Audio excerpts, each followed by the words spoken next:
Good evening, and welcome to our commission meeting for first trim hearing, Tuesday, September 16th, 2025, commencing at 6:02 p.m. Roll call. Vice Mayor Shell, absent. Commissioner McCutcheon, Present. Mayor Berrien, Present. Commissioner Williams, Online. he is here remotely, and Commissioner Watts. Present. Okay, so at this time, we will have our invocation and pledge of allegiance. I'm going to ask Commissioner McCutcheon if she would lead us in invocation, and following that, we will have the pledge of allegiance.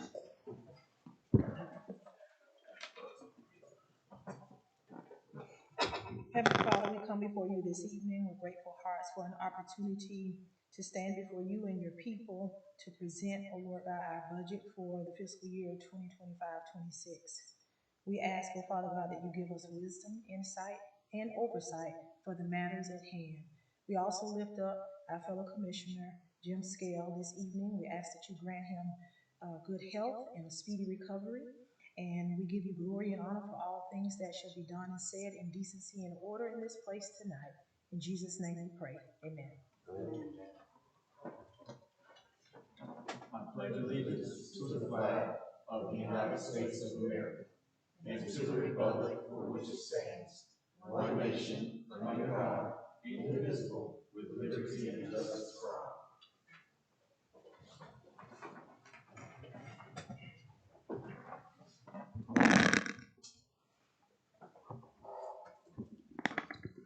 All right, I would like to thank Commissioner McCutcheon for that invocation and also for remembering our colleague, Commissioner Shell, in that prayer.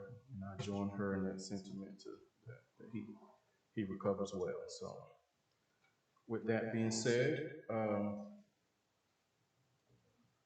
I'll go ahead and read public forum. Each person addressing the commission shall sign in with the city clerk no later than 6:05 p.m. Persons shall step up to the microphone, shall give his or her name and address in an audible tone of voice for the record, and unless further time is granted by the commission, shall limit their address to the 3 minutes. All remarks shall be addressed to the commission as a body and not to any member thereof. No person other than the members of the commission having the floor shall be permitted to enter into any discussion, either directly or through the members of the commission. So at this time, is there anyone that wishes to sign in that has not? And if no, we will go ahead and open up public forum. Ashley Dishon. Sorry. There's a microphone up there. You could just, that one right there. In your hand. It was just on. That's a good question. Sorry. We never know. Hear me now. Yeah. Ashley Dishon, 211-16 East. Good evening, Mayor, Commissioners, and City staff. Thank you for the chance to share the plans for the 175th anniversary celebrations. We have 2 public events planned: the 175th anniversary gala at Scars Farm on October 11th, an evening of dinner, dancing, and community pride.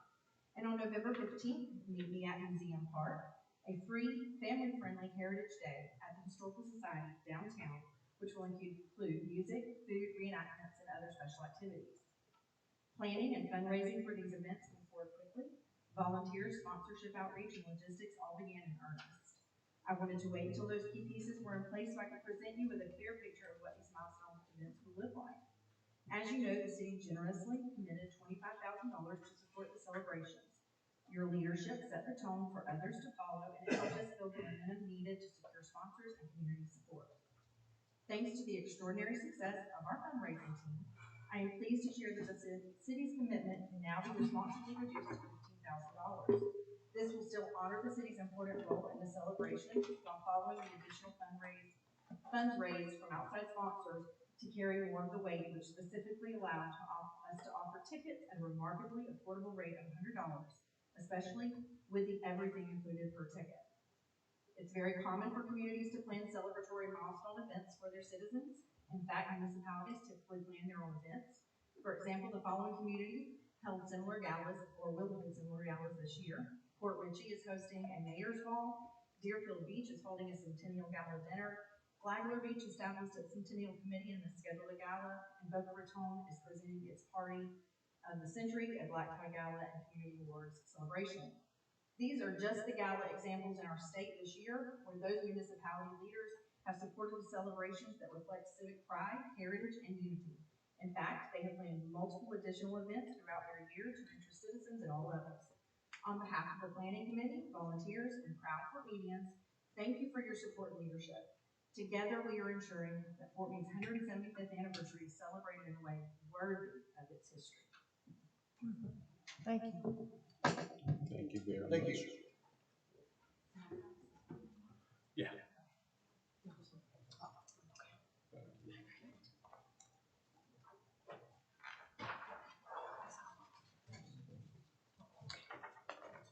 Thank you.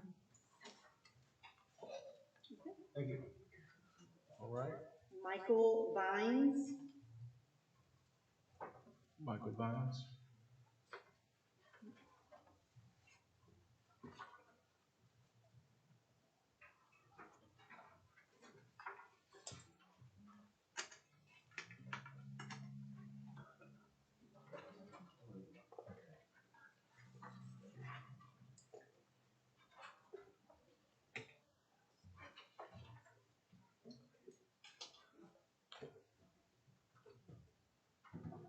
Would you state your name and address for the record, please?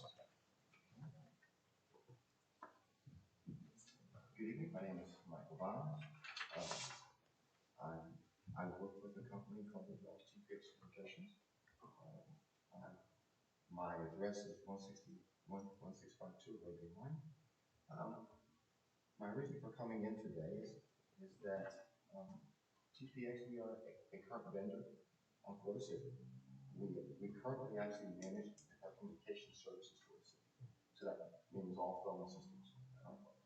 We were brought in by Mr. Al Strummer, the former city manager, and he asked us to review our current services and also perform a security assessment for the entire city. Upon doing that, he asked us to develop a consolidation plan to see if we can wrap in all the services under one vendor. Because currently the city has multiple vendors for data services, for internet services, for phone services, and then for various other security services. Upon completing that, we determined that there were several areas that had very high need of attention, such as the current infrastructure for the city. And simply what that means is the IT infrastructure is very antiquated and unstable. So we presented him with a plan that would bring unlimited equipment that we were finding, also bring new phone system and new collaboration system like Microsoft Office and such. And the goal of that plan was to lower costs, improve stability, and then also bring a greater customer experience. I come before you today to just bring this to the city because this is something that we were trying to bring forward to Mr. Drumgo, and we felt it was very important to bring to the commission today to let you know that there is a plan as a current vendor to bring better services and improve infrastructure for the city. Okay. We have a copy of that assessment for the commission. Okay. So please feel free to review, and of course, get in contact with me for any questions. Okay, awesome. Thank you.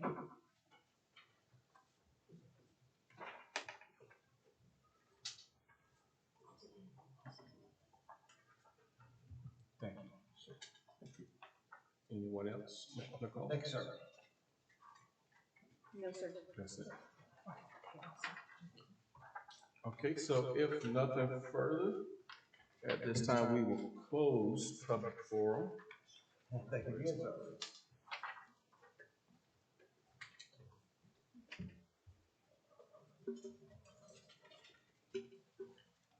And move on to public hearings. This is the first reading ordinance 2025-15. City Attorney. An ordinance of the City Commission of the City of Fort Meade, Florida, adopting the final budget for the City of Fort Meade for fiscal year 2025-2026, providing for severability and providing for an effective date.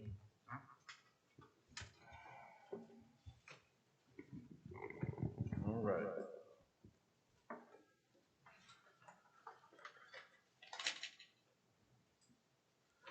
Who's leading? Thank you, Mr. Mayor, members of the City Commission. As you know, your city's charter requires that you adopt a budget every year. This is some of the most important work you'll do. We have retained the services of a consultant, Ms. Brianna Smith. I hate to say it, don't know what she looks like, so she's behind me. Okay. Okay. All right. Have y'all met? Okay. We've met virtually. You know, we meet virtually, and so I didn't see her, and I was looking at the ladies here to the left, and I was like, they don't look familiar. Which one? Miss DeShaw. So anyway, this is some very important work that you do every year. And a lot of this started before my tenure here with setting on the millage rate and some other items. And so there are some reasons that are behind the millage rate and those kinds of things.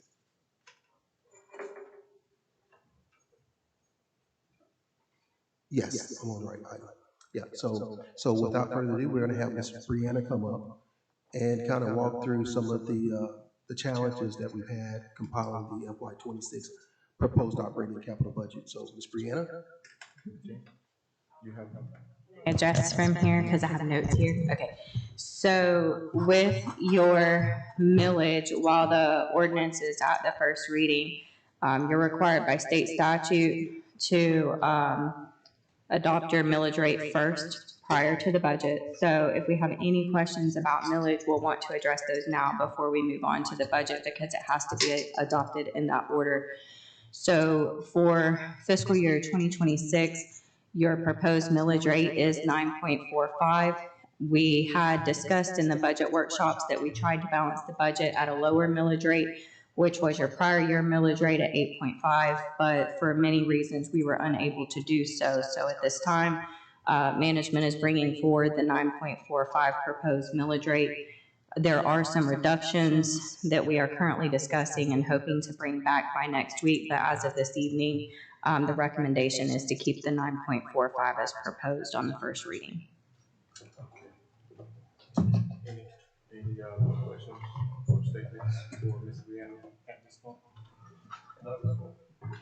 So, Brianna, are you prepared to talk about what those proposals could look like, or you prefer to wait until our next meeting on 23rd?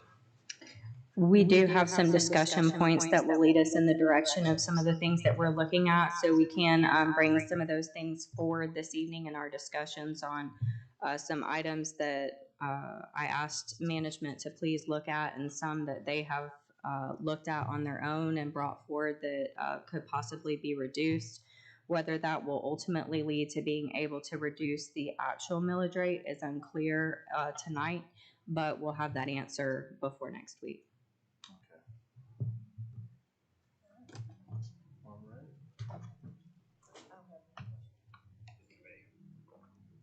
Could we turn him up somehow? I barely heard that. He's asking to speak. Yeah. He's asking you to speak, said Mr. Mayor. Yes, yeah. Go ahead, she's trying to get you turned up. Okay, no problem. If possible, I don't know if this, the answer to this question can be given tonight as to why our millage rate is where it is currently. If there could be a brief explanation or something beside that, I know it's complex. There's layers. but I just wanted to ask if an explanation could be given as to why we are where we are now. Yes, and this is, Ms. Smith, speaking. Go ahead, Ms. Smith. So there are a couple of factors that are leading to the higher millage rate. One of these we are going to discuss in detail tonight because it's, Are you able to hear her pretty well, Mr. Williams? I am. Okay. Yes, thank you. Proceed. one of these issues is a material item that we are going to bring forward in detail when we discuss the budget. And that is when your budget was prepared last year and the general fund, the millage was in your budget at the 95% collection rate at your full ad valorem without regard to the transfer to the CRA for the TIF funding that was actually due to the CRA. Then, whenever the CRA budget was prepared, they again put the TIF funds in the CRA as it should have been, but there was no offset to the general fund. And we're talking hundreds of thousands of dollars. And so, for that reason, when you discussed your millage rate last year, you were able to balance your budget at a lower millage rate because you didn't have that consideration of, I believe it was $395,000. I'll have to look at my notes here in a moment. But with that significant reduction for having to transfer those funds that you have to do by state statute, that is one of the reasons why this year we had to consider a higher millage rate because that offset is in there this year, and it's, I don't want to misquote myself, but it's in the neighborhood of $500,000. So when you have to consider the net proceeds to the general fund, that was a significant drop in revenues that are not available to pay for expenditures at that point. And you have to send that to the CRA to be used for the CRA plan. So that's one of the biggest contributing factors. Understood. My question, and forgive me for ignorance, how does that happen? How do those funds not, how, I'm trying to figure out how to phrase the question. Is there an explanation, maybe? Yeah, I got one. Thank you. Yeah. Yeah. So there are a number of factors that go into how this happened, okay? You know, I've only been here a couple of months, but I've been through about 20 of these things. And so when there's turnover, especially in key areas, that leads to, you know, not mismanagement, but just someone not being able to keep the eye on the ball, okay? And not having a sufficient backup, especially in a small organization like you have, where there is no secondary and tertiary people to back up people. So when a person walks out of the organization, it might take you 6 months, 8 months to replace that person. And if you replace that person with someone who does not have the skill set, the training and background to carry the ball forward, it complicates the learning curve. You know, for example, I'm on a learning curve. I'm not on a learning curve with this budget. I'm a learning curve in just understanding how things operate here, what your policies are. But they're about the same everywhere you go. So if I had to rank all of these things in order, employee turnover is the number one issue that you could point to that's occurred here. None of the people that developed the 2024 budget works here. The finance director is not here. You have a vacancy right now in that area. This is the reason why we've engaged Ms. Brianna to really help bring the horsepower. Her background is being a former finance director several budget cycles ago, not the last two. Correct. Has created a wall. So there are things that occurred after she left that, you know, she's come back and she's seeing things that weren't done the same way. In fact, I looked at an old budget that was done several years ago, and it meets all the standards that I'm used to seeing. And so employee turnover, and then secondly would be hiring employees that don't know how to deal with the financial systems of this town is number two. And then shortly after that, just not time management. You know, people not paying attention to these key items. For example, when we start the budget process, it normally starts early on in the year. There's a budget calendar that's laid out. It's presented to the city commission, they know exactly when the dates are. You know, sometimes we go out 2 years and 3 years to make sure that we know what the dates are. That, because the dates really drive a lot of this. But the components and how the budget is developed, it is the, you know, mid-year check-ins, quarterly financial statements. These are the things that are being confused since I've been here. It's been pushed together. So employee turnover, technical competence in budget development and financial operations. And then thirdly, just not time management, just no one paying attention to that. And, but there are key leaders in how we deal with budgets, okay? You can have a vacancy at the city manager level or interim, but the person or the people that really run the budget is the budget department. In this case, it's your finance department, and you're missing key people. And we've got some talented employees that currently work there, but they just got back here, you know, and so it's, you know, they're on a learning curve. So, you know, and they just started, I think, like maybe a week or two before I started. So those are things that's happened here. That's what's occurred here. All right. Anything? Say that again. Okay, go ahead.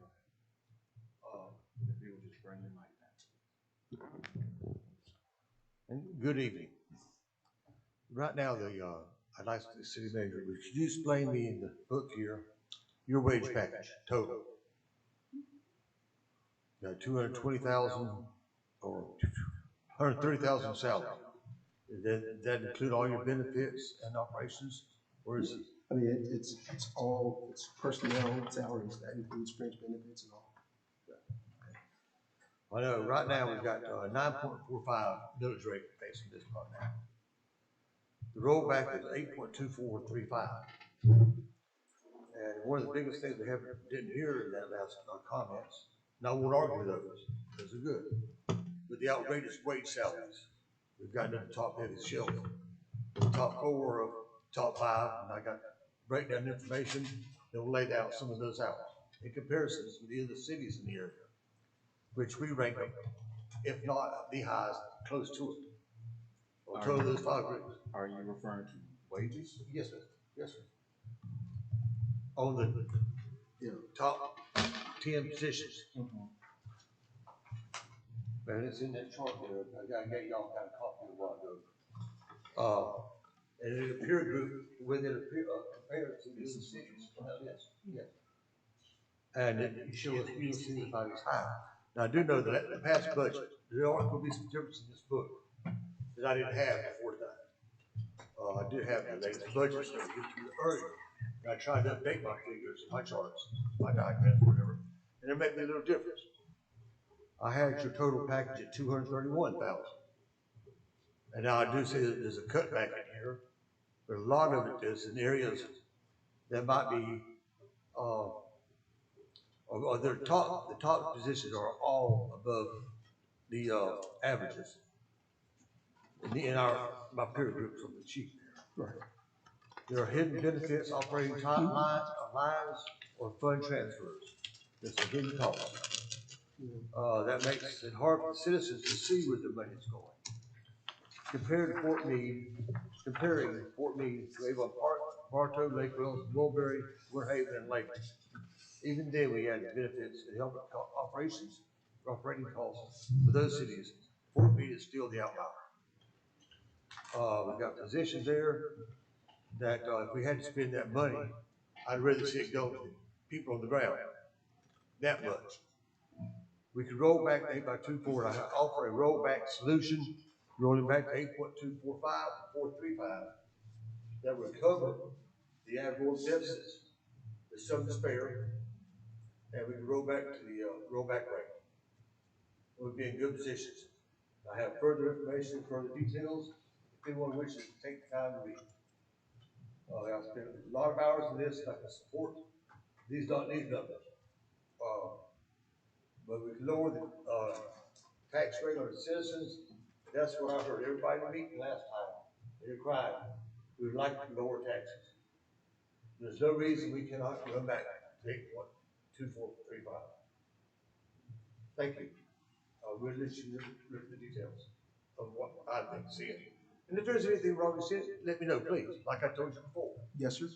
I'll look at it. I will. And I didn't get a chance to show it to you this time, Harvey, Right. because I was working on it, sitting in the VA hospital all day. Well, I don't disagree with what you said. Here's what I would say.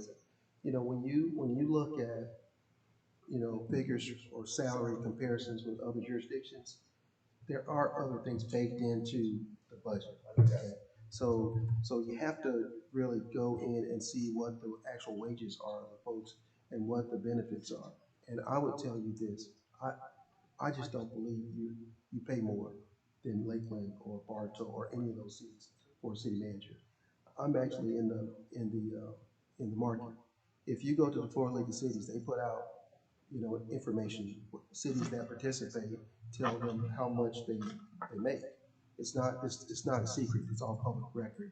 And so you really have to look at total compensation when you're looking at these comparisons, because you might see salary for us might be high, but in another jurisdiction, they're in the FRS, which it's more generous for employees. So when you look at total compensation, you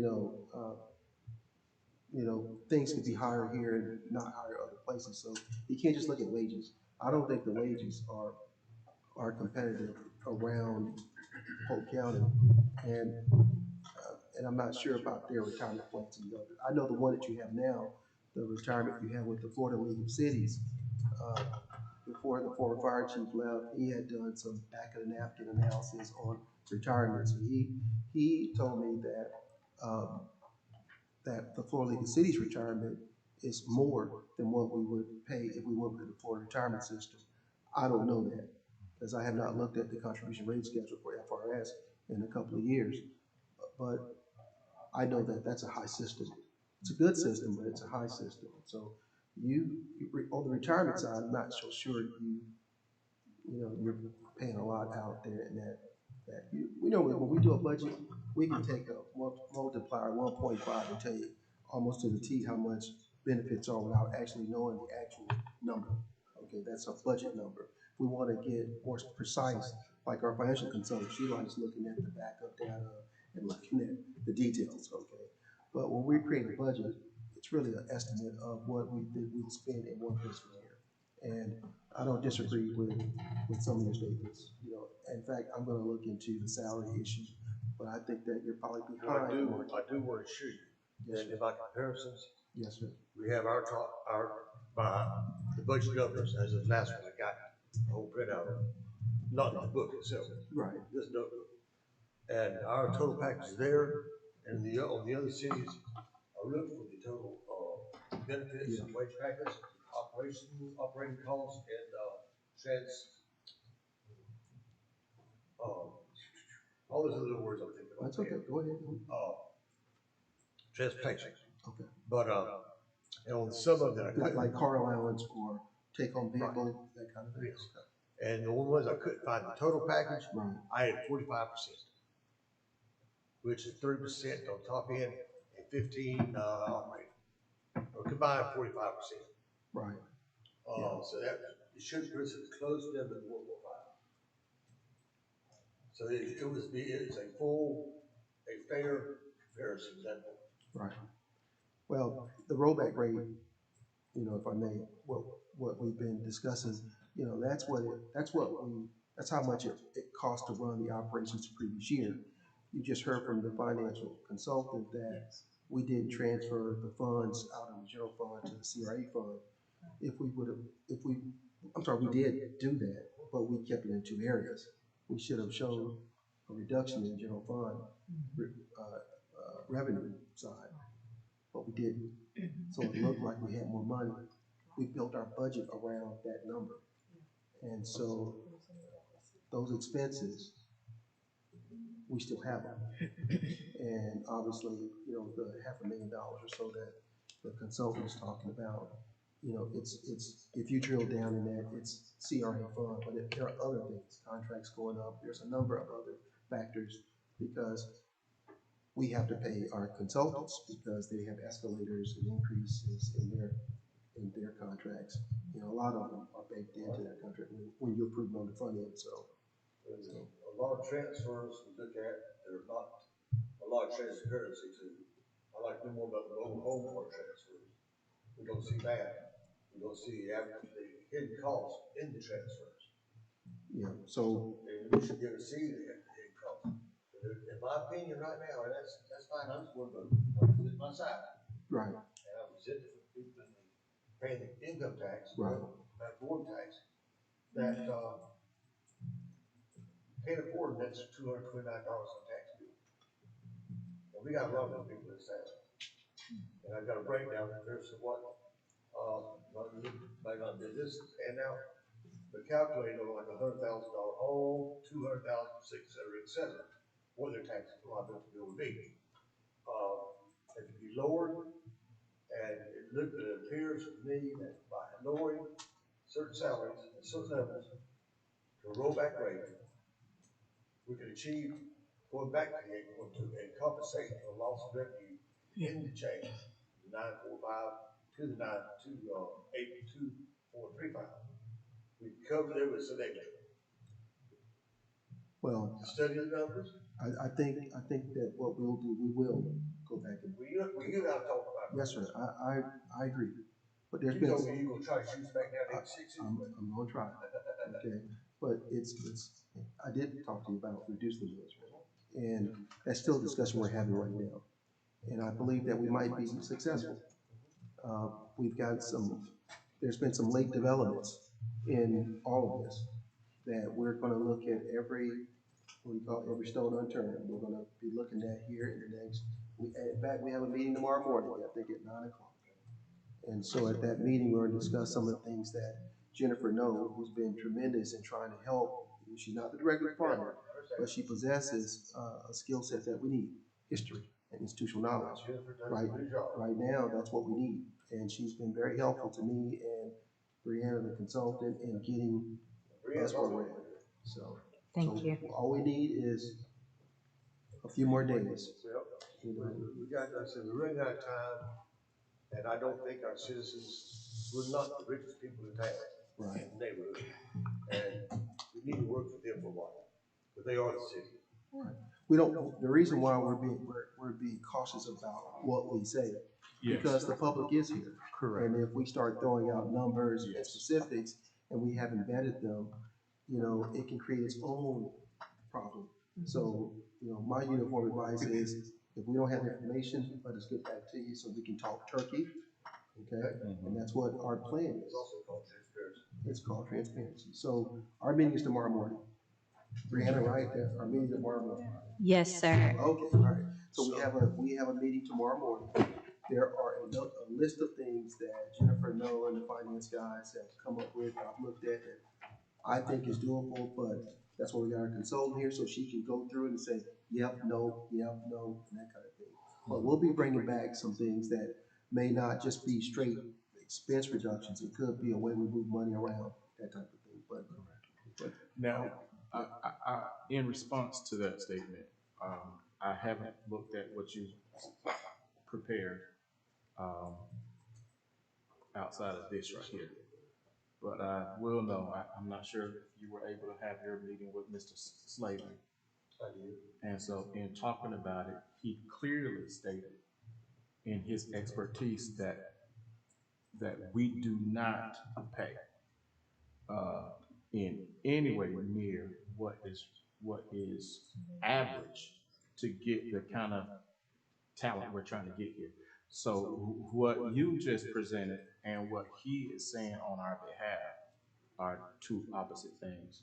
He was actually advocating, is there any room to increase that salary? And I told him, well, what we have is what we have, and we've had that for the past three years, and what in the budgets that I participated in, we've had it at that 130 mark for the past 3 years. So when you talk about a rollback rate to 8.2, it doesn't change salaries. Those salaries were put there at that, they were already in place at that time frame. So maybe you meant something else. But what I'm letting you know, we've actually reduced salaries already past what we were giving out just in 2024. That a reduction in all of our new hires, they have not been brought in at the numbers in which that administration exited with. That on top of skill set. So we had an administration to exit. And that skill set was the ones that manufactured the situation we're currently in. So I think our attention is sort of misplaced because I think we need to be getting the correct skill sets. And then I think that's the path we're on currently, is getting the right skill sets for what we have already put in our budgets. And it has to be competitive. I do agree. I would love to be able to offer relief to our residents. But we have to keep in mind how we got here and what is it going to take for us to not be here again. And I think it's focusing on a lot of the key areas that Mr. Brown has said. We've got to focus on the talent, the skill set. We have to focus on longevity and keeping a good, positive work environment. And I know without a doubt that Ms. Gloria is on that 1,000% in creating a space where people enjoy coming to work. And that's all a part of that. The whole bullying, ganging up on this person, a lot of that is gone. And so, let me just go back to the budget, because I want to make some statements here. I want everyone in here. Okay, so in 2021, you adopted a budget that was balanced, and it met all the standards of what the Government Finance Officers Association, which is our premier organization that kind of lays out what a budget book should look like and what it should accomplish. That was done by the lady back there in the back. correct. When she departed, all those standards kind of Went away. Slid They away. started doing their own thing and and not even utilizing and the this tool that has a she lot left to do for with them to who's in use. charge of the finance department, not the city manager, finance department, because that person would be intimately familiar with what should be in that book. The manager would know what it looks like when he saw it, okay? And so you've had some turnover here, okay, at the city manager level. And when you have that, and you have the finance director, the key player, okay, it's just it's ingredients is for disaster. But I think that you've done well with what you have. You've done well, okay, and but somebody should have picked up that they didn't reduce the general fund budget when they transferred the money. They put it in both places. So you don't know. You don't know what they were thinking. You don't know what kind of stress they were under, or whatever the case may be. But look how it's impacting us. Because during that year, you were at an 8.2 millage rate, and and then they built the budget around it. I think that they did it because they thought that was the revenue. Okay, but that wasn't the revenue. But I do know this, that if you were having quarterly financial statements presented to you publicly here at this meeting, that's something that's a best practice, okay? That you guys are looking at quarterly financial statements. So that's something that we do in city governments most all over the state. The other thing that we do that you may or may not do, I haven't been here, you can say you're wrong, Howard. It's what we call mid-year budget. And what we do is mid-year, March, April, we start preparing for the next year's fiscal budget, but we also advise the council, because the city manager and most charters are required to advise the council of the financial statement, financial condition of the jurisdiction. Now, we do that through what I'm talking about. That's how we do that. And if you have not been getting these financial statements, because you are the fiduciaries, okay? And if you have not been getting these mid-year budget reviews, that's a function, that's a staff function they're required to do. And so you see the train wreck that could occur, because you have 5 people up here that every quarter should be looking at financial statements. What's in the cash? What's in the bank? You get to see that. And and you can ask questions about what's going on. So these are things that need to happen. They are going to happen. We're close to hiring a finance director. We hope that this person accepts the position and they can start, once they get noticed their employer. And then that's something that I will definitely make sure that that's in their workload or their development plan. Make sure that, they know your mid-year budget, that they know that they should be doing 45 statements. They know they should be at this podium right here talking about the financial condition every month. You receive a check register, all checks written in this city. That's how things are done, okay? But you have to hire someone that understands that. If you hire people that you like most times, and they don't have the requisite background and experience in how to run a finance department. Because you can't just hire somebody that's a CPA or have an accounting degree. If they don't work in government, because we do government accounting and city governments. And so, we have to make sure that we are dealing with apples to apples people. And people that work in this environment, they're in the FRS, okay? And that's one way that you can use that as an attraction tool to get them here. The salary might not be that important, because if they move around like I have and like most folks have, the FRS is like the biggest recruitment tool to get people here that do that work. I don't know if Polk County Sheriff's Office is in the FRS. Yes, Your Honor. So they are. Try. Well, I tell you, we have not reviewed that, but that's one of the things we're going to talk about in the morning. And that is look at our contracts and see where we can create savings there. We are going to look at group health insurance to see if which is a contract that we're paying, that we're going to look to see how we can rebid those out to bring down that. These are things that we don't have to wait until next year. We can do that now. Now, all those things I just talked about might not be reflected in this proposed operating budget, but it's something we can do now before I leave here. The savings will come later, and when will you see them actually happen?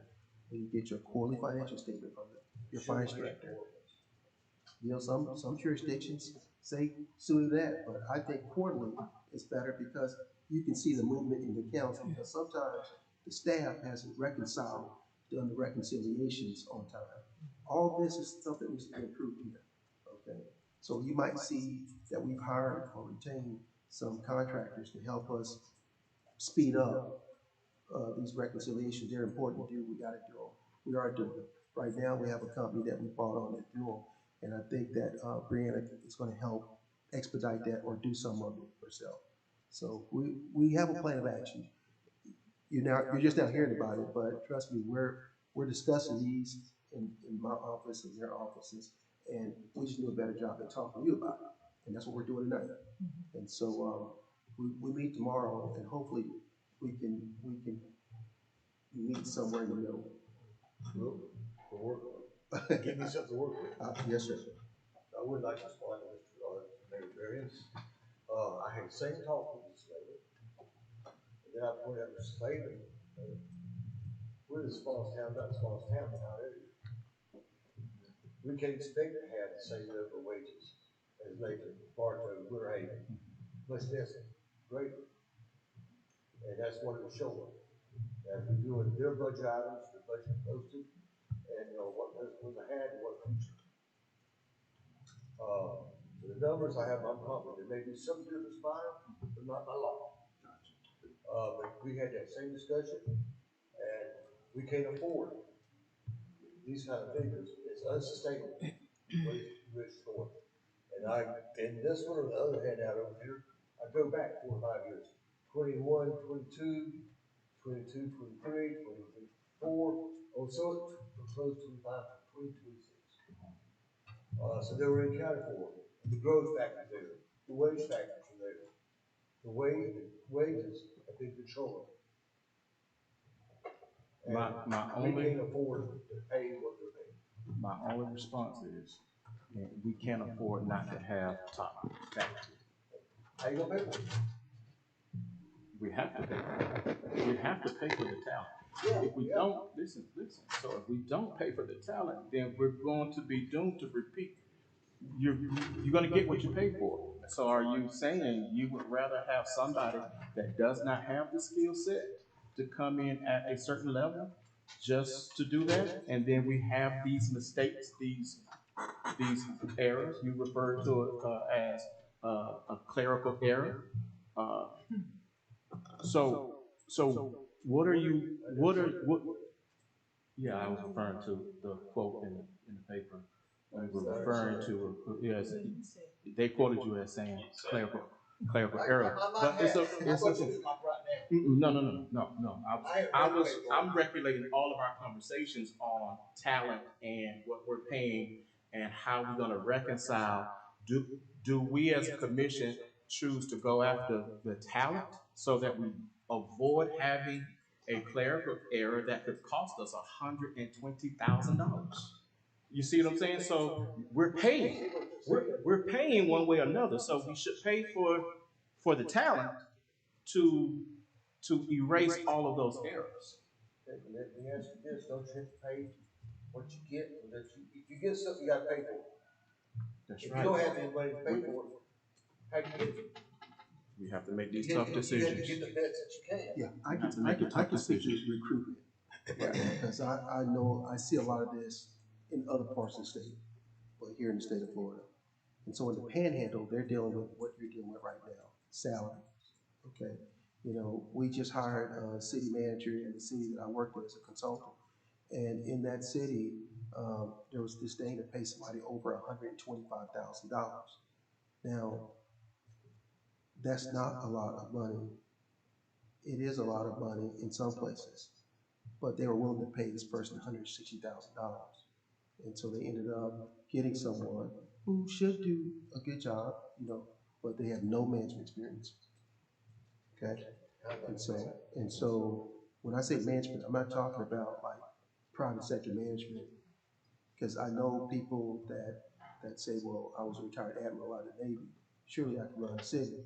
And so when they come to a city, especially here in Florida, they find out that this state, California and New York, are the hardest states to work in as a city manager because of the rules you have to have. Scope becomes more important than scale. Does not matter how big the place is. You know, in fact, you know, there's a small city in Miami-Dade County called Florida City. They have a tough time hiring managers. They're right now considering paying this person $350,000 because the city of Miami is paying about $380,000. This is somebody they promoted up the ranks. Okay, so they're having to comply with not just the state rules, but Miami-Dade County's rules. And so it's a little bit more complex than Polk and Fort Meade. But I'm just trying to lay out that when you're trying to hire that person at the top, you should almost make sure that you get what you need, because it's not just the turnover. We talk about employee turnover. It's their skill set and background, because if they make big mistakes, the taxpayer is going to end up having to pay for it. And you guys are, you know, you might have people say, good job, I'm glad you hired this person, but you might not, that person might not be suitable for you. But it's up to you, because you guys make the decision. I'm just letting you know that most of the places I've been, I worked all over the state, I worked all over the country. So I know what I'm talking about. I'm not making this up. I just don't want you to make a mistake if I'm here. Because if I'm going to be here as your interim, I'm going to give you my best recommendations. They're not political. No one told me to say this. And I'm going to just make sure it's raw, unedited. So not only did you hear me, that the residents hear me, because I want Fort Meade to win. Okay? Thank you. That's all I want. And we want the same thing. I think our approach is different. And so that's where we have to come together and, as a body, decide how we're going to move forward. Well, I'll decide, Mr. Mayor, I'll make a motion to approve the first reading of the ordinance number 2025-15, adopting the final ad valorem millage rate of 9.45 mils for the fiscal year 2025-26, and to schedule the second and final reading for September 23rd, 2025. We have a motion to adopt. Do we have a second? Second. We have a motion and a proper second. I do want to give the opportunity for the community. I was gonna say, if we could, just pause for a second and let the public be able to come up and speak. And then I also need another motion for Commissioner Williams to be able to vote remotely. So does that have to take place at every meeting or? Every meeting, until you set a policy, every meeting that we have, and there's no policy set in place, and I stated that at the last meeting. I recall my motion. Anyone from the public would care to speak on this item? Use the handheld mic. Handheld mic. Yes, sir. Fred Williams, 202 North Henry, Fort Meade, Florida. Gentleman, the manager who just spoke, extremely true. For 11 years, I occupied that seat. And that's the approach we use. I've sat back quietly watching this commission, which has several years. And the one thing that I keep seeing is there's no financial information. You sit up here and make decisions and have no idea what you have in the bank. And you started this, you got a grant, fire trucks for $1 million, and you paid for them before you had the money. And that $1 million comes back every year and haunts you because you have not required the manager to provide you with financial information. I was at a funeral with Mr. Scott, and he asked me, did we give quarterly reports? I think we did better than that. The staff had every month had a finance department meeting as part of the program. We kept up with the money, and we made sure the commission had absolute idea what we were doing. When they brought up a financial issue, we had the finance director, Brianna with one, sat over there with her laptop, and she knew exactly to the dime what we had and what we didn't have in reserve for each department. This commission has failed miserably. Let me correct you. That was not this commission. That was the commission prior to us. That has carried fire over. department did not, the fire department purchase did not take place under this. I know commission. it did. Okay, I just wanted to clarify the record. That $1 million keeps following you every year, and it eats at you. Correct. Yeah. But there hasn't, well, that gentleman that was manager at that point came over here, had a department meeting. The departments were doing a superb job. I went over to him the Saturday morning after the Friday night meeting, and I told him, I said, your programs for each one of the departments is on target. And I asked him, what's your financial plan? Well, we can't afford a finance director.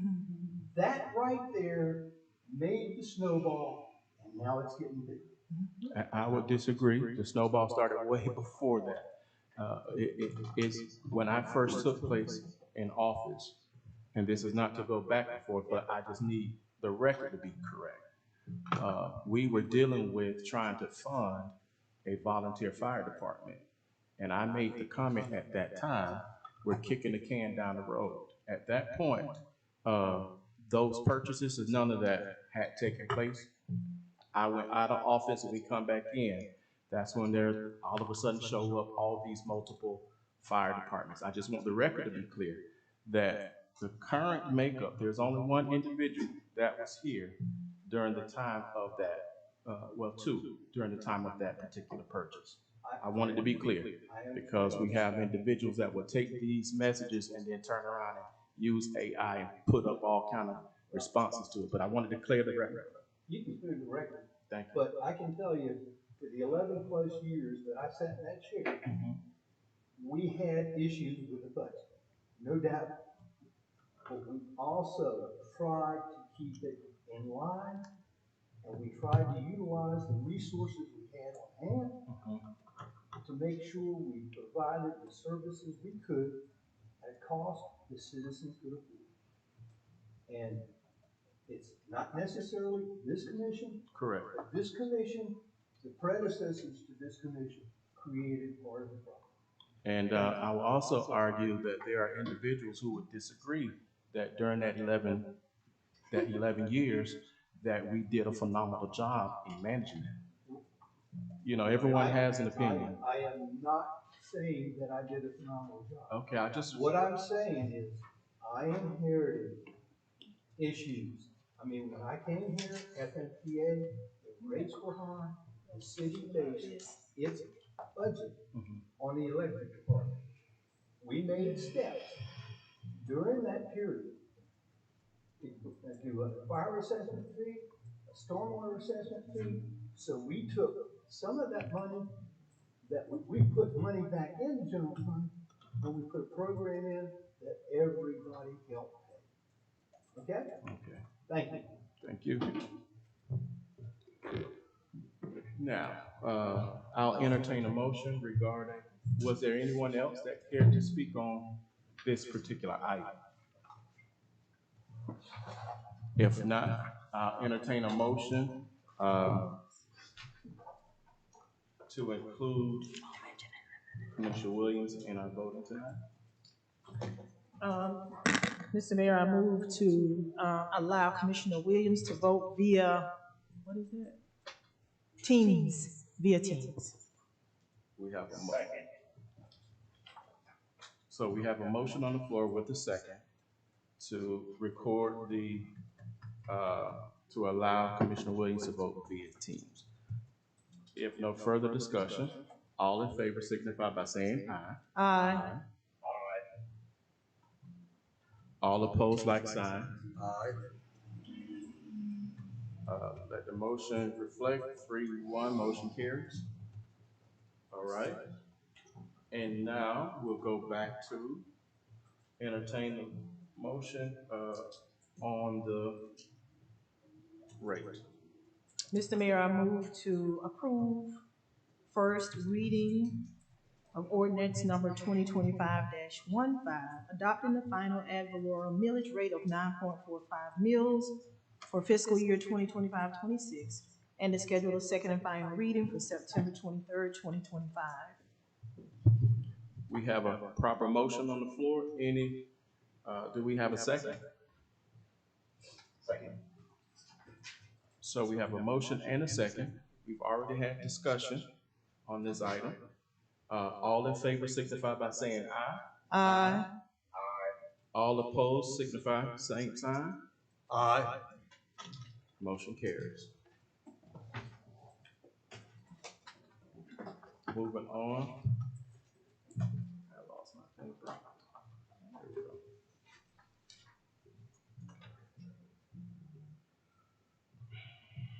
To number 2, first reading of ordinance 2025-16. An ordinance of the City Commission of the City of Fort Meade, Florida, adopting the final budget for the City of Fort Meade for the fiscal year 2025-26, providing for severability and providing for an effective date. Mayor, Yes. Commission, this is a compendium item. As you know, you're required to adopt a balanced budget every year. We can have a staff presentation by Ms. Brianna Smith, if you'd like. Ms. Smith. Good evening. So I would like to add to the millage discussion for the record, the rolled back rate is 8.1502 for the record. Not to correct you, I just wanted to make sure that, you know, we were accurate in what we disclosed, because that's on your certified millage forms. Thank you. Thank you. You're welcome.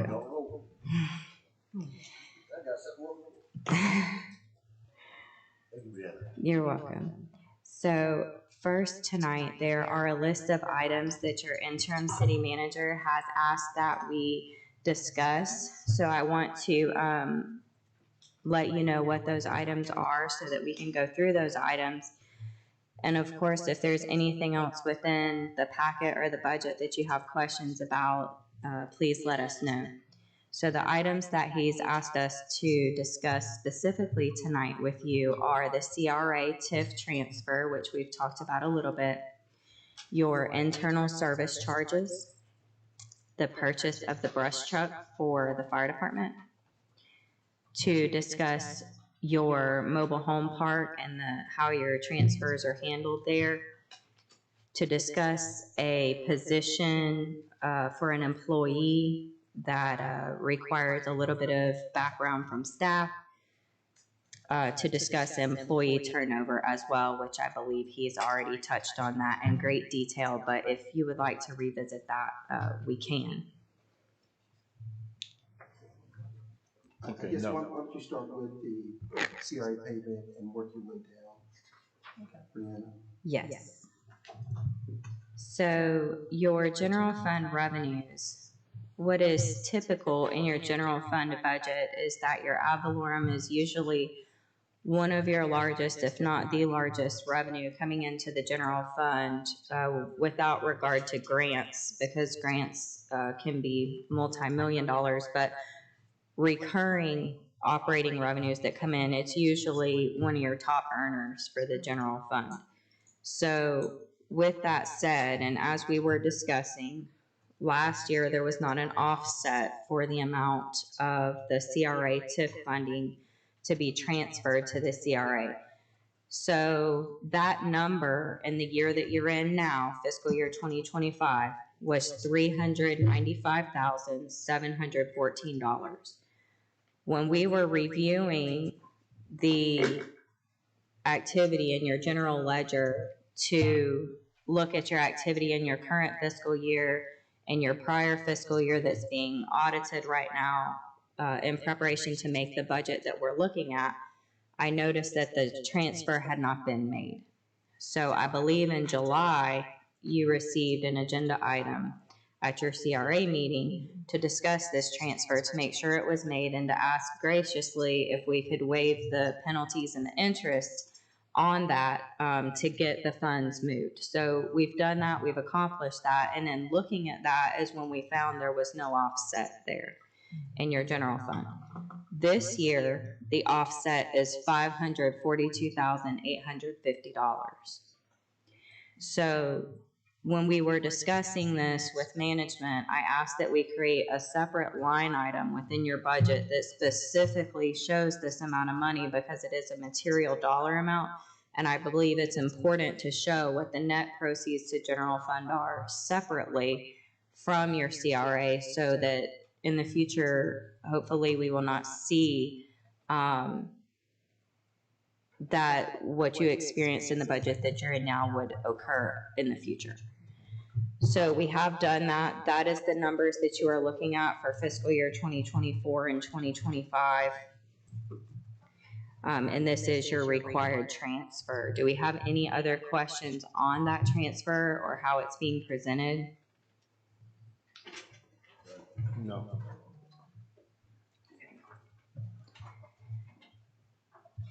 Your internal service charges,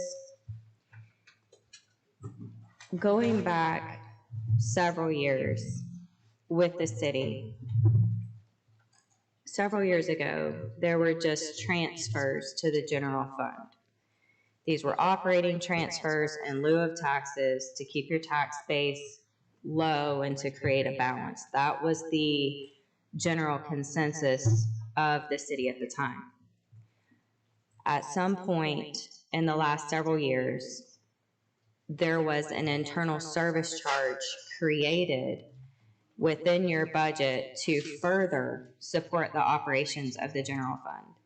And working with your staff and management that is here now, they were unable to determine what that methodology was when the fees were put into place. Usually what you would see is a listing of charges within the general fund, what they pay for, that the rest of the city actually benefits from, and then you would determine by each department what their cost share should be, and that would be how it is allocated. And then every year you would update this to make sure that you've accounted for everything that should be shared and that the cost allocation is updated each year when you prepare your budget. we were unable to locate that document. So at this time, it appears the internal service charges are really additional transfers to balance the general fund. And so that's created a significant amount of discussion because, again, when your auditors come in, your internal service charges, they're expecting to see a clear methodology behind that. We're unable to provide that at this point. And with that said, these fees are being applied to not only your enterprise funds, which you have a little bit more leeway per se in how you use that money. They're also being applied to your 3 special revenue funds, which are restricted. And what's important to note about these restricted funds is your CRA, your stormwater, and fire. The money that comes into those funds can only be used for those purposes, period. So if you cannot provide a rational nexus for why you're applying an internal service charge to a restricted fund, you have an additional set of questions because we need to know how that is supporting the purposes of those funds. Right, and so, thank you, Brianna. So, let me make sure I explain what I heard. What I heard you say was previous years, different departments were making transfers to the general fund from their departments to support the overall day-to-day operations of the city.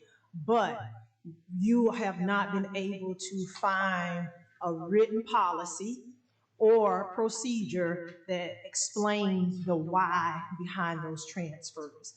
And so now, for the future, are you saying that could be in addition as to why we have another deficit? Because we can no longer, those other departments can no longer make those transfers because there's no explanation, rhyme or reason as to why it was being done in the first place. So now is that showing another gap of funds that were generally used in the past to support the general fund that's no longer available? So at this point, there's not been an audit finding that would force the city's hand to do that, but it's been mentioned by your prior auditors, it's been mentioned by your current auditors wanting, supporting documentation for it. We do need to see that, and beyond that, not only should there be a policy for how your internal service charges should be calculated and applied, but also there should be a policy regarding transfers in lieu of taxes and what the city commission's directive is on those, because I want to bring this to your attention because I believe that it's important to note your internal service fees for the budget that you're in right now are projected at 600, for the budget that we're working on for 2026. They're originally projected at $651,150, which was largely based on what you had in the prior year, unless you had a fund that wasn't able to cash flow, so we had to adjust it downward to balance that fund. Your tentative budget has internal service fees at $555,836, which is $95,314 less, and that's because I removed it from the fire fund. Even though you've been budgeting, not you, the city has been budgeting for the fire fund to provide an internal service charge to the general fund.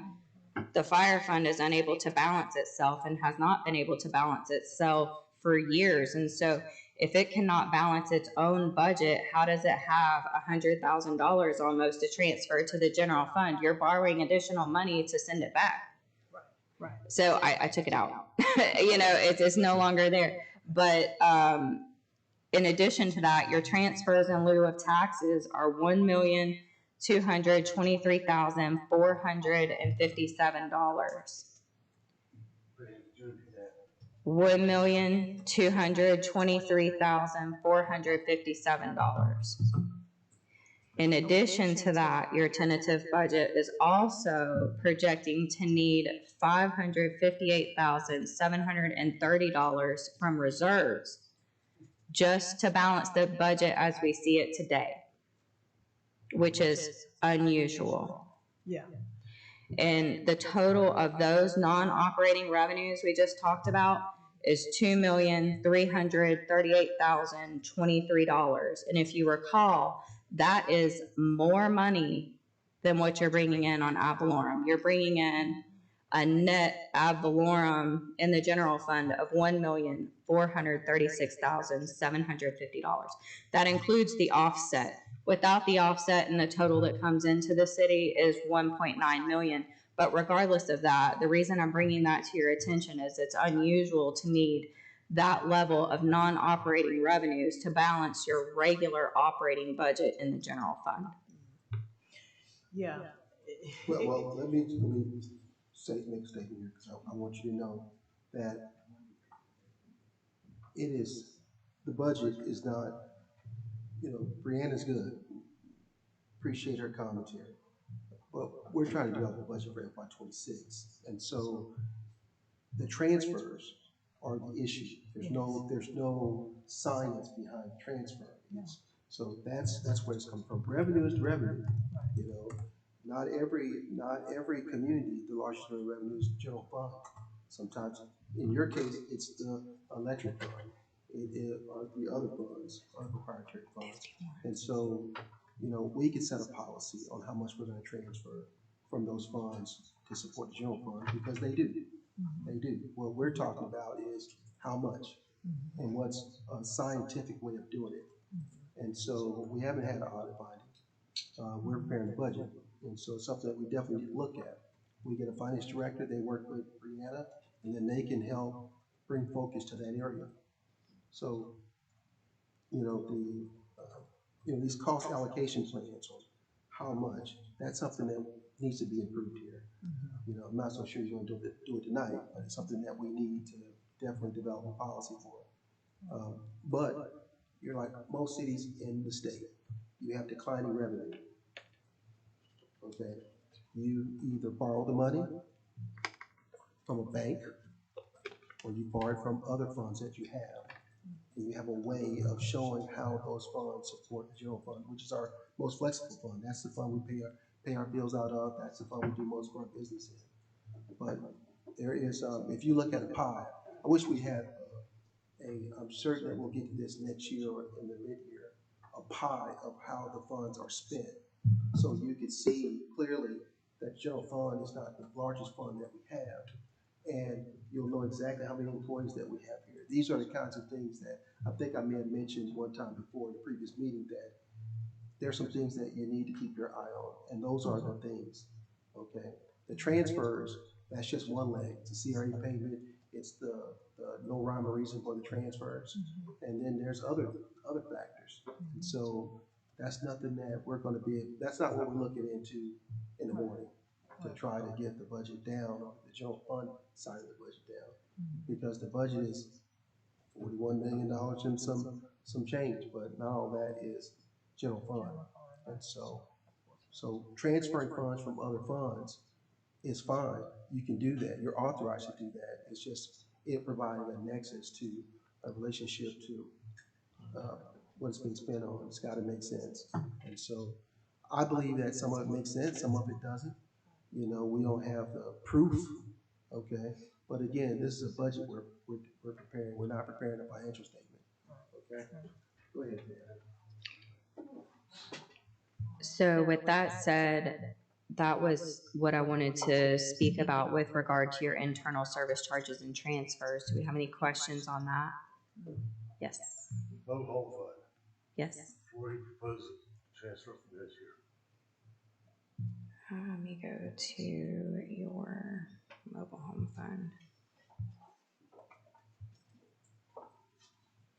So while she's looking for that information,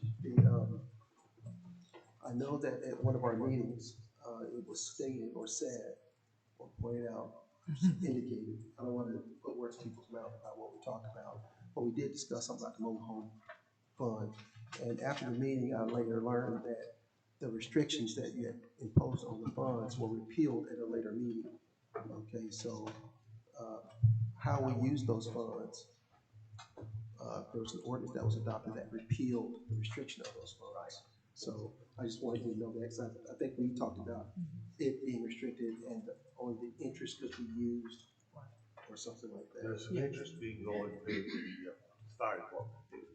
Yeah, that the interest would be used to be sent to the fire department. And what I learned, or what I've learned over the last couple of weeks, was that there was an ordinance that repealed that, all of this. And it said that it would be transferred to a general fund or a special revenue fund, if I'm not mistaken, or something like that. So, maybe Brandon tell us where the money is. So Jennifer brought me the information this evening as I got here. I haven't had a chance to review it, but the original ordinance specified that the proceeds from the sale, specifically separate from the interest that's earned, should be put into a trust. And then that's the ordinance that was later repealed. But like I said, I haven't had a chance to review it. But the original, or the repeal, says that it would be sent to the general fund, and then that was adopted May of 2024. I remember all those meetings, but I wonder how much we're looking at or how much is in there left. It's not specified in the ordinance, in the repeal, what the dollar amount was there, so we'll have to look into that. But going back on memory here, and I was been reminded from other people, there should be a general fund, a CD, the general fund. I would have to look into it to see. Yeah, we can look into it, because I don't want to say something and it's not what it is. And I'd like to see how many transfers already gone out and what's left. In your 2026 budget, there is a transfer for $247,750 to balance your fire fund, and $430,960 to balance your general fund, in addition to those non-operating revenues we just discussed. Well, actually, that transfer is included in those non-operating in the 2.3. I'm thinking the original amount in the CD, and I could be off dollars here, around 834, 37,000, that neighborhood. And that's why we need to move on it, because. Right, I understand. That money was used to balance the fire fund. Which, see, that's the original. There was a transfer in the budget, in 2024, there was a small transfer in the budget that you're in now. There was a transfer. Now, there could be an argument as to the funding source, depending on the dollar amount, whether it was interest versus the actual sale proceeds, and that's what we would have to determine. I know the original reason it was in the restricted fund was to get the interest and not spend it all regarding its draw. And then it's used that. I'm not criticizing you. No, sir. I was gonna say that, because I thought that we got paid the money up front, and that it was in a money market account. But see, I'm learning stuff about. Well, that was the first draw, what we have to down payment. I understand, that's not what I thought, it's not the case. There's partial payments, there's like, upfront money, and then it's balloon payments. Right, but they gave us a downstroke of the 800,000. Right. And with future payments to come. Right, and it looks like some of that money has been used in previous budget years, right? And that's what I'm saying, I see here, that we may not have that money there. I'm just gonna check. Yeah, well, we'll let you know. So, my question to Ms. Smith is, with the two transfers you mentioned for the fiscal year 2026, that balances those department budgets, and that's at the 9.4, right? Yes, sir, the 9.45, and those transfers are still needed. As your interim city manager was discussing, we do have a list of items that we could possibly reduce that mostly affect the general fund. We are going to look at those again to try to reduce your millage, and the consideration at that point would be how you handle those reductions. If you reduce your millage rate at that point, or if you reduce your transfers from other funds, that would be a decision that you would need to make at that point. Well, I know the CD supposedly was at Citizens Bank. I think it was at 5% at that time. I don't know, I don't think it's a Citizens Bank, I think it's at another bank. It could be, I think it was to go there, but I could be wrong. It should just have some interest built up. That's what we're gonna find out. Yeah. Because, It's supposed to mature this month, you know, that's what. you say it, you put it out there, people say he said it, you know? So, But I want us to find out. We're not getting it for. well, we might have this information by tomorrow morning. Okay. Around that time. And what I'll do is, after we wrap up tonight, I'm taking notes here, and I will go back and send you guys an email of all the follow-up, which it was like Commissioner Watson got 2 follow-ups. I believe that your follow-up, if I'm reading it right, it's just how the mobile funds are. So like, I'm kill 2 birds with 1 stone. Yeah, I mean, if funds are available, I think the money needs to go where it needs to go. That's the bottom line. We definitely want to balance our fire fund. We want that to be balanced. For a number of years, we all know that has been a talking point, you know, of contention in the city. When I got here, that's all I heard about. But at the same time, a lot of people have expressed their opinions, or rather what they consider their facts, about how we got here to where we are.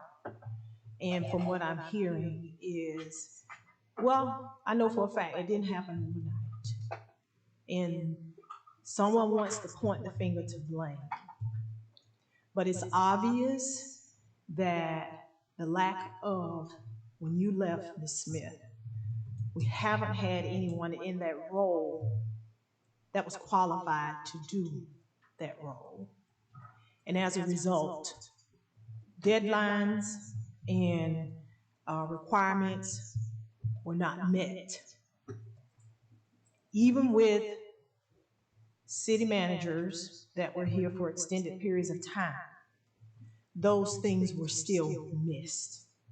And so this commission, since I have been here, I have been presented with information, what I'm hearing, that just has not been accurate. That's the bottom line. I've been presented with budgets that were supposedly everything is okay, even at the lower millage rates, when that just has not been the case. It sounds as though we have been robbing Peter to pay Paul. And we know where that gets us to where we are now. And so, as painstaking as it is to hear that there's a possibility that we may have to impose a higher millage rate on the residents, I'm a resident also. We are at this point. If we can't come up with a solution to get it lower than what it currently is for a time being, we may just have to do what is necessary, because we have to have a balanced budget. We have to. Is it something I want to do? No.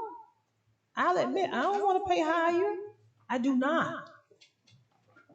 But hearing all this information, realizing some missteps, several have been made, with high turnover, vacant positions, unqualified personnel, we're not meeting deadlines, funds are being transferred without prior approval, checks are being written and cashed without having funding available. We know that to be the case, to the tune of almost $700,000. We know that, and that's just one instance. So, and I know you probably could go back and uncover more, but I digress. And so here we are. These are the facts. This isn't stuff that we're pulling out of a hat, performing magic tricks. These are the facts. And as unpopular as it is for the residents of our city and this commission to have to be here at this point, if not now, when? Because if we continue to ignore it, the bill is just gonna get bigger. We were warned about this a couple interim city managers ago. The sheriff himself sent down a letter saying he was going up. Everything is going up, but we still have to find a way to pay. We have to pay. We cannot do business the way that we have been doing business. We just can't. And so here we are now. We have a great opportunity to possibly right the ship. And I think no better time than the present to do that. We have to do what we have to do, as unpopular as it is. I hope you all can go back and find some ways to reduce it. I'm keeping my fingers and toes crossed. I'm even sending up a prayer to the good Lord above that we can get the rate down. Even if we get it down to a break-even 9 or an 8.95, I would be relieved of that. But we'll have to wait and come back. And so I trust your professional judgment. I trust the acumen, the business acumen of our city manager and his staff to present us with information to where we can make sound decisions when we get back here next week. So I thank you for coming in and, pulling the cover off some things that we have not been presented with. I want to underscore that for the public. It's a lot of information that you are presenting tonight I have never been presented with. For the longest, I was the only female on this commission asking some of the very questions that were posed here tonight about getting quarterly reports of the city finances. It fell on deaf ears for the tune of 4 years. They used to come in here quarterly, not just a budget report, but a narrative, and we used to go through and talk about the items that were of importance that needed to be discussed, and any of those items we needed a direction from the commission were discussed directly in the meeting. You guys did have that. And you were here, but after you left. One of the benefits was you don't get to the end of the year or to your budget cycle and get a surprise. You knew what was happening throughout the year. And it also allowed the city to pivot and make decisions mid-year, like what your city manager is talking about. If we plan to do X, Y, and Z, but everything didn't fall into place to be able to do that, so we need to pivot and we need to do something else. Those decisions could be made and brought to the commission, and it was discussed why we were pivoting. And if we had to freeze capital or whatever we needed to do to get through the year, those hard decisions were made, and you didn't end the year with some of the circumstances maybe that you have faced. And so I do agree. You do need to see your financials quarterly. You need to be talking about these things so that that it's not a surprise, because it shouldn't be a surprise. It shouldn't be a surprise. And so I just want it to be made known for the record, because we all know there's a lot of misinformation, and there are a lot of fingers being pointed in the wrong direction. And for a number of years, there has never, since I have been here, been as much scrutiny and eyes put on this process. And not that there's anything wrong with it, but there has never, since I have been here, it's been 5 years, been as much scrutiny and eyes put on this budgetary process than it has been this year. Previous years, there were no questions asked. And it was put out there, oh, does it pass the smell test? I don't know what we were sniffing for. But there were no questions asked. What was presented was accepted as fact, and we moved on down the road without even looking backwards. But now we're calling into question every little thing, which we should, but we should do that every year. And so I just want it to be known on record that we are being presented now with the information that we should have always been presented with, but we were not. And so therefore, as a result, we made decisions based upon the information we were provided. And as a result, it caused some errors and some oversight and some missteps. And so I'm still learning what to look for and what questions to ask. And so I've learned a lot so far this budgetary season right now of what we should be looking for. And it's unfortunate that we have had the turnover that we've had. And as a result, a lot of things have not been managed properly. But because we are now in a place to where that is going to stop, I think hopefully you all can do what you can do. You can't get blood out of a turnip, as the old folk used to say. Okay? So I trust that you all will come back with some positive news, whether it's the news we want to hear or not. It'll be going in the right direction. Yeah, I think so. I just want to bring to your attention, because we haven't finished. If Brianna is finished. Oh, go ahead. Going over the budget. Yeah. Challenges. The only other items that you had on our list to discuss were how the brush truck was being funded and the administrative assistant position. How we're going to fund the brush truck. So the brush truck is going to be funded through like an IOU from the electric fund. We're going to pay for it out of electric fund, and then we're going to pay the electric fund back. Okay, so that's what we're going to do. How we gonna do that and their fund isn't balanced? Well, that's what they tell me that we're going to do. I think that's the option that we. So the recommendation that was made is that we transfer the money from electric reserves. It is available there, because the fire fund is not able to balance itself right now, so it doesn't make sense to go out and get an external loan. So one of the provisions that needs to be in this interfund loan agreement, which should be memorialized via resolution, is that it's contingent on the cash flow of the fire fund. If the fire fund cannot make the payment, and is unable to make the payment, and the useful life of the vehicle expires, whatever that useful life is determined to be, then at that point, it needs to be brought back to the commission to make a decision to forgive the loan at that point. The idea behind this is that it's not just another transfer from the electric fund, that at some point the city can put a plan into place to be able to pay this money back before the useful life of the vehicle is over, and that some, if not all of the money is paid back to the electric fund. But if it's not memorialized in a resolution and you don't put some of these provisions in there, then the intent will be lost over time.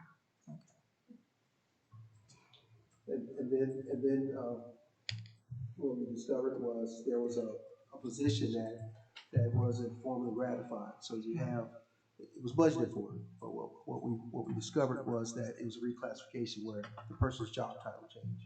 He got moved to a different department, but it didn't come back to the commission for approval of that reclassification. And in your code, in section 244, it requires that you do that. That is your job. And so that resolution will also contain that item as well, memorializing that we've included that position in the FY26 budget, and it's going to be paid for, but we want to make sure that reclassification occurs. So we'll try to do all that as part of this whole resolution and bring it to the commission. Anything else, Brianna? Those were the items that you had on our list for tonight. I have one more statement. Go ahead. In past years, we went over the budget, 9-item, 5-item. Everybody asked questions. I asked a ton of them on each of them, whether it's a fire hydrant or a street light. We cut the budget as we went. We had good information. As far as why now we're only seeing it because we've never been in this position before. To this degree, we're broke, and we're not able to ascertain this. We can't continue this broke. We're going to be broke in a couple of years. We can't contain this. Now, this is why you need a finance director that actually understands how to do financial forecasting. Right. It will be helpful to you in out years. There are a number of developments that are occurring in and around the town here, in our city limits that we're discussing right now. These have the ability to be transformational with respect to changing the whole landscape here. But you gotta have the will of the city commission to do it. So it's not just that. You have annexation. That is another tool in your tool belt that you can use to grow the tax base. But you have to have people that's willing to do it. And so there are a number of things or ideas that I can recommend 9,000 things right now, right here tonight. But it needs to be vetted, reviewed by the decision makers, and approved. And so if you don't have people that can make those kind of recommendations, you're somewhat at a disadvantage. You have department directors that fear technology, fear the use of it, or they don't do it. And so that's something that you need to know, your workforce, because, I don't have a secretary, an assistant, okay? I write my own papers, I write my own memos, do my own emails, and that's not typical. This is the first jurisdiction I've been in where I didn't have an executive assistant. Because what I normally do is I train my executive assistant to be a leader, not a follower, okay? That person is assigned responsible items to carry out. We depend on those folks that work here. But you gotta have department directors that bring on that same spirit of grooming the next person. We got lucky in the fire department, okay, by having someone that was an experienced firefighter step in to the interim role. With the water and sewer director, we have a seasoned operator there, but he was not trained to do the administrative part. Where does that happen at in 2025? City of Fort Meade. It's upsetting because you can't run most departments like this. This is not how we run municipal governments. I hate to be critical, but this is the kind of things that I want you to hear me, because I know that sometimes most city managers, they're not going to talk like I'm going to talk, okay? Because they're trying to keep their job, if you will. And I just want to make sure that you guys are set up for success down the road. And so I want you to be armed with information so you can make decisions that will move the town forward. I do believe that two of those development projects, I think you know which one I'm talking about. Matter of fact, I had a resident approach me in your audience who informed me about the project, which once I got involved and started looking at the details, this has the ability to change the landscape here in Fort Meade. And so, yes, it does. The sky's the limit here. You can either sit back and let it happen, or you can make it happen, one or the other. So. You're right. I agree, Mr. Brown, and that's one of the things that for the life of me, I can't understand. We see where we are financially.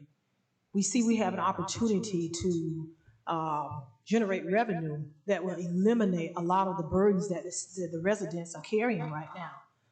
But for the life of me, I don't understand, how do they expect for us to continue to operate in a positive way without the growth and development of our town? You cannot do it. You have people complaining about hire this, hire that. You're overburdened, you're overtaxing the people. Well, you got another solution for how we're going to pay the sheriff? You got another solution for how we're going to fund a full-fledged fire department? We don't have any other solutions.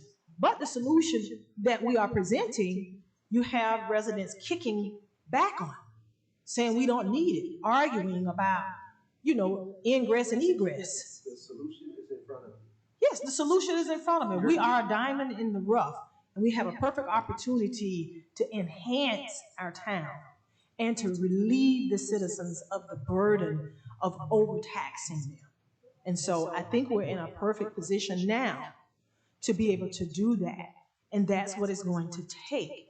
There's no other reason why cities around us are growing like Mulberry. They're doing what it takes to improve their city. They are capitalizing on what they have. And what we have here, we need to capitalize on it as well. And just realize that it's inevitable. We're either going to grow again or we're going to die. And so I think we're in a perfect juncture right now in our town where we're being sought out.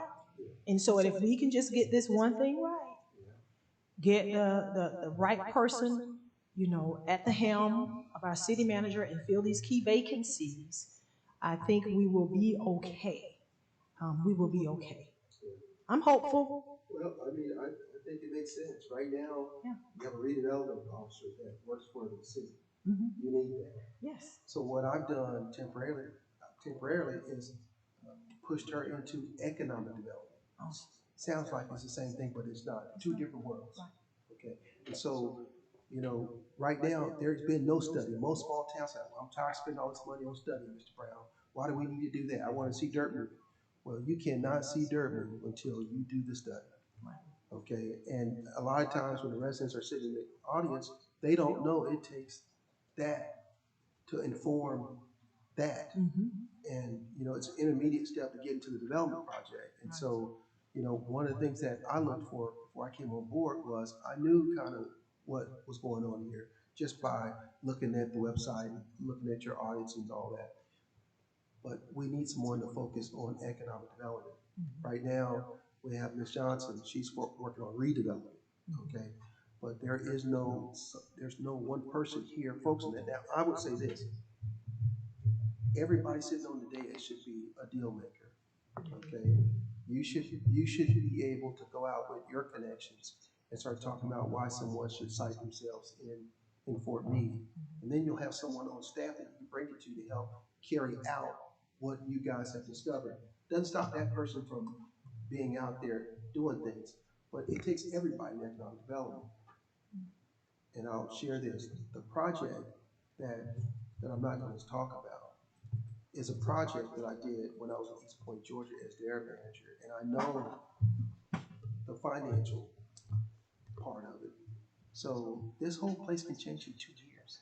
When I say whole place, I'm talking about our financial picture, right? Because remember, we don't know if these are one-time purchases in the budget right now. All that, we're drilling it down right now. So you might not have spent more money, but if you don't have the departments looking at targeted cuts within their line items, they're just handing you a budget and saying this is what it is, and you have to believe it. Because if you don't, they'll say, well, they cut it out of the budget and I needed it. So you see, so we don't know what they are. We need to drill down in it. And you have all these vacancies. When I say all of them, you have a couple of vacancies, just a couple of them. But I don't believe the people that were there actually knew what was in their budget. That's what I think.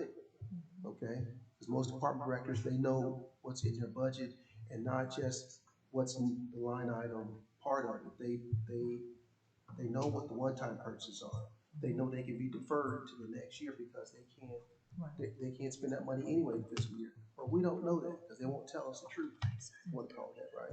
They're supposed to tell us the truth, but sometimes departments are notorious for putting things in the budget that they don't need because they think that if they reduce their budget, that they'll never get the money back. But we're out of that day and age. We're in a day and age of zero base. This is one of the things that I've talked with some of the staff about zero base. And we don't need to know what we spent last year. We don't need to know all we need to know is what we're going to spend in one fiscal year. I can tell you that right now in my own household. That's kind of the mindset that we need to kind of push here, and because all this old traditional based budgeting, it doesn't work here. People are putting stuff or recommending things that they don't really need in this fiscal year, and it's impacting a lot of things. I can't tell you what the millage rate options were, but there's something that we do need to fix that I just discovered here recently. I know that we just told Commissioner Watts 8.11 was the rollback rate. Okay, now that is just a calculation. Yes. Okay, that can mean something, but it's a state calculation. Sometimes it doesn't mean anything, because I've seen that thing be sky high and doesn't make sense. But, in the first item, we're gonna have to go, this is serious, I'm going back to business now. We need to go back there and correct that, because in section 2, we stated that it was 8.245 or something like that. So we need to go back and, because I just saw the DR 420, which is the form that is used to calculate it and send it to the property appraiser's office. So we need to go back and amend that ordinance to make sure that that rollback rate is reflected, because it's a calculation, it's not gonna change. Okay. So it's not, so it's. Well, you know, it's a calculation that needs to be stated properly.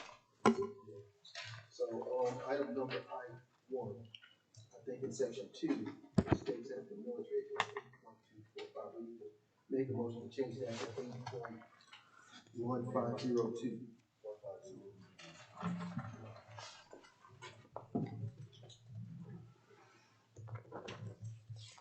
I have to leave. And while we get that, I just want to thank Ms. Smith for joining us tonight. And, looking forward to seeing what we work come up with after tomorrow morning. Thank you, Brianna. Have a good day. Be safe. What he said it was, 8 point. Could you repeat the? Yeah, so we need to make a motion that on ordinance,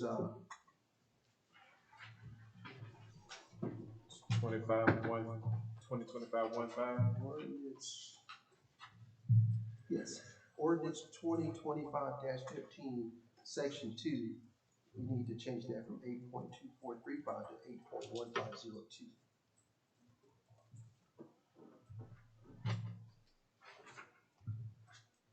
$8.152, correct? 1502, 1,502.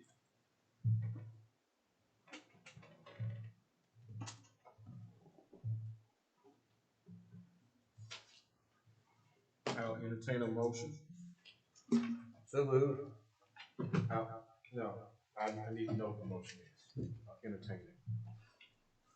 I move to, on article, or ordinance 2025-15, change the millage rate of, that was called for at 8.23 or 2.435, back to the 8.152 as a rollback millage rate. Yes. We have a proper motion. Do I have a second? Or are there any questions? Yes, what was the rollback rate again? 8.1052. 0.05. Zero.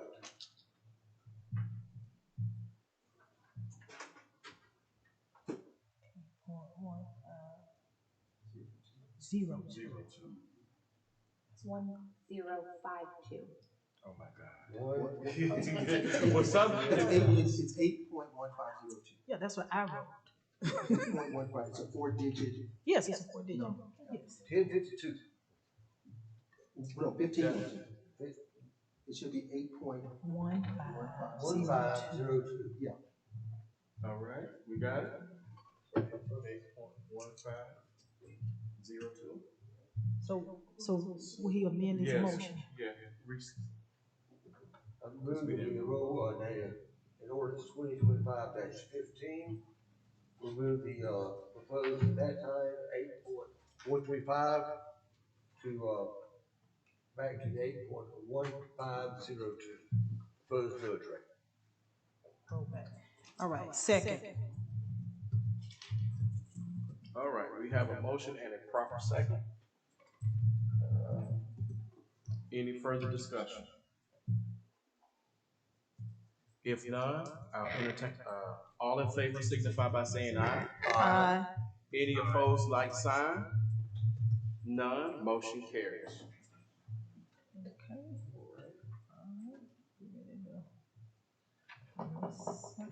All right, so that's it, Now we need to go to ordinance 25-16. and make a motion. Yes, sir. Mr. Mayor. Anybody care to speak on, first reading ordinance 2025-16 from the public?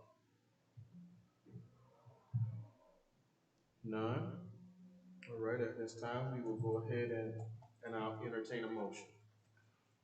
Mr. Mayor, I motion to approve the first reading of ordinance 2025-16, adopting the proposed fiscal year 2025-26 budget in the amount of $41,873,198, and to schedule the second and final reading for September 23rd, 2025. Do we have a motion? A second. Second. So we do have a motion and a proper second to adopt ordinance on its first reading, 2025-16. All in favor signify by saying aye. Aye. Aye. Any opposed, like sign. Aye. Motion carries.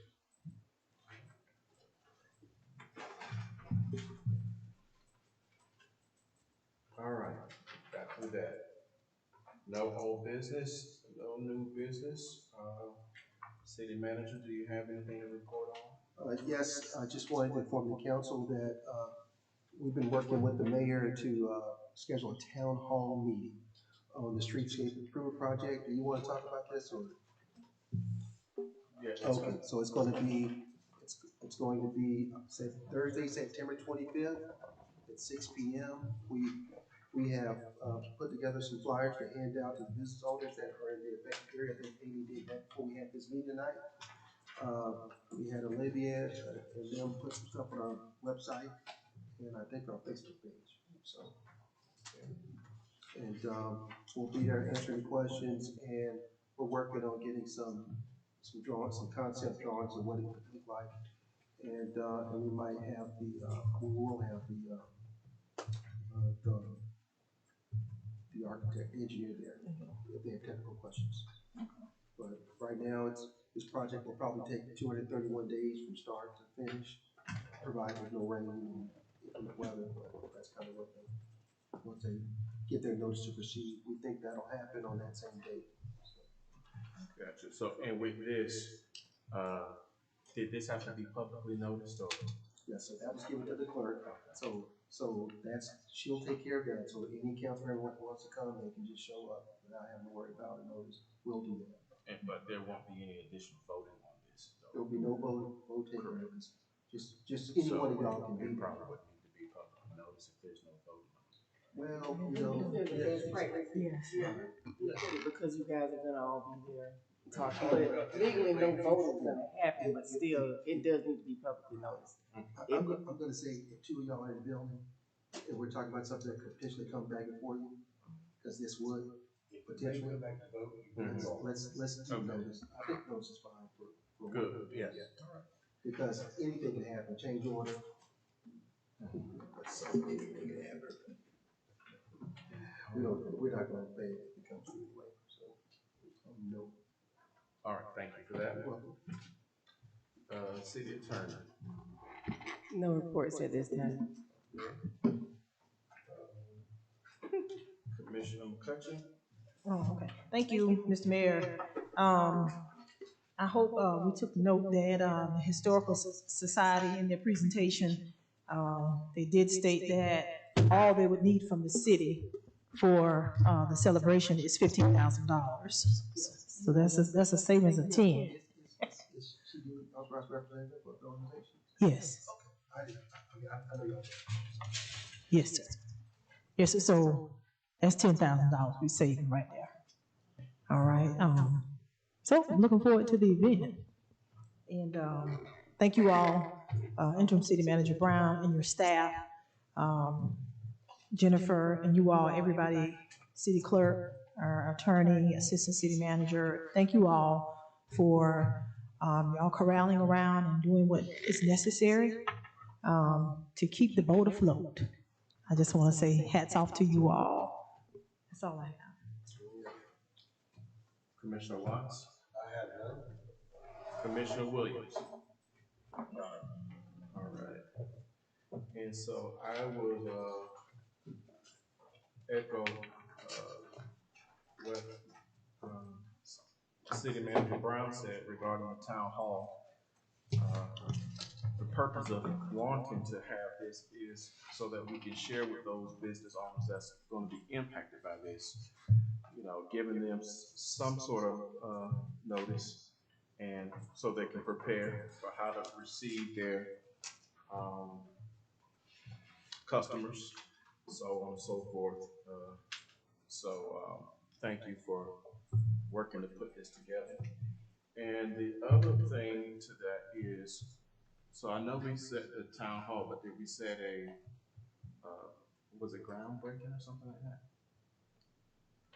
No, we haven't, There won't be one. that's gonna be discussed at town hall. We'll know the information because Gotcha. we have a meeting with the engineering, those guys, earlier that day. Mhm. So we'll have all that information. You haven't heard the word schedule Yeah, no, yeah. When they'll mobilize, where their equipment's gonna be set up, all that kind of stuff. Okay, good stuff. yet. Who are they in the RCI? What is, you using these initials, what that stand for? Yeah, so the Civil engineer, engineering. the civil engineering, those inspections, CPH. A guy named Mike. Okay. Community CPH. Yeah, CPH. I guess they recently met. Yeah. I know. Okay.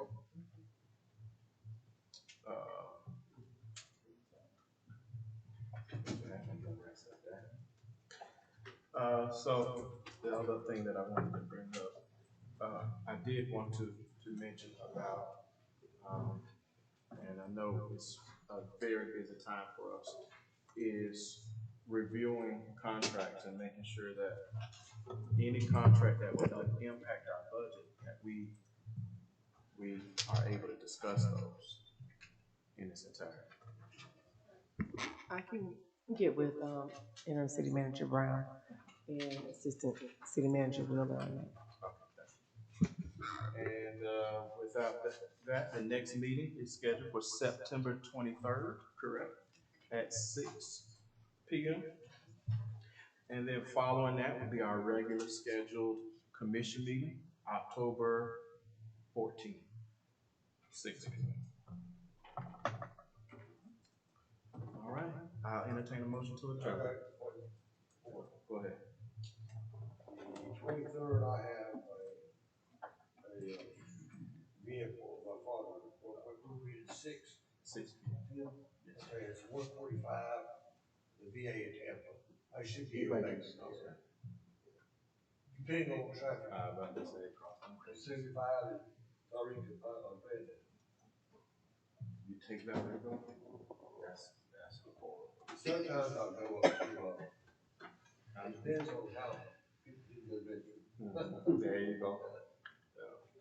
You get over I that. used to take that route, but I now go Well, I straight don't go 60. Dickie. I don't go Dickie. But isn't that the Valley Go? No, Boone Valley, which is east side of Brandon, Okay. runs together. Got it. But I do 60 of them. I go, across that. Oh. But the interstate, you can get the interstate there and go something, this side of, Baker, bam. Yeah, I like it.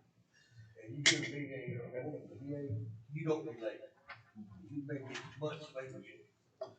With that being said, we'll entertain a motion to adjourn. So move. Second. We have a motion to adjourn and a proper second. All in favor, signify by saying aye. Aye. Consider yourselves dismissed. Thank you guys for joining us tonight. I'm sorry? Appreciate your participation.